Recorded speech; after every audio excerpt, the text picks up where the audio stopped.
I always fall short of words whenever I have to speak about Smita and her association with me and with the industry. From the very first moment that we came to know of her was through her face on television. And there was always something very unusual about the way she presented herself, about the way she looked, about the way she conducted her life. And when I had the great opportunity to work with her, I realized so many other things that were extremely, extremely unique about Smita. Smita looked very frail and gentle, almost as frail as some of the wonderful flowers that she used to bring to me when I had my accident. But she was a strong woman, extremely strong, very committed to not just her work, but into her beliefs, in what she believed was right and what was wrong.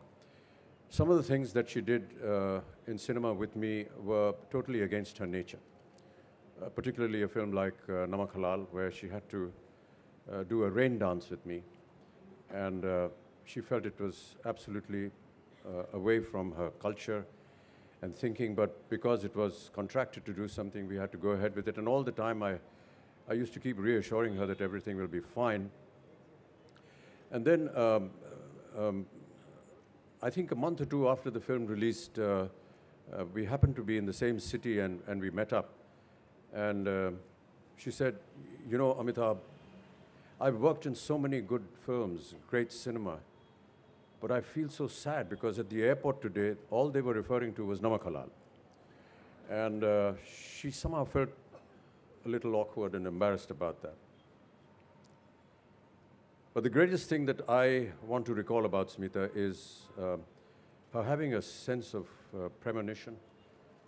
She was a dear friend of mine. We worked together in some very important films. But other than meeting her on sets, I never really had a social equation with her. And so when I was shooting for my film Coolie in Bangalore, one night, very late, almost 2 o'clock in the morning, the hotel receptionist called and said, you have a phone call, sir, and would you like to take it? So I said, it's really late and I have to get up early. Who is it? They said, it's Smita Patil. And this was a shock to me because I had never ever spoken to her on the phone. Neither had she called nor I called her. And I felt that maybe, there's something wrong and I need to take this call, so I did. And she said, Amitabh, are you all right? I said, yes, why? No, I just had a very bad dream and I was thinking about you and I hope you keep healthy and I hope you keep well. And I just had to talk to you and tell you about this. So I said, oh, thank you, I'm doing fine and the shooting's going on well. The next morning, I had my accident in Coolie. And I cannot but think of those moments when Smita had this premonition about something going wrong with me. I've read through some of the portions of this book, and I must congratulate you, Maithili ji, for really putting across the book in a great amount of elegance and eloquence as well.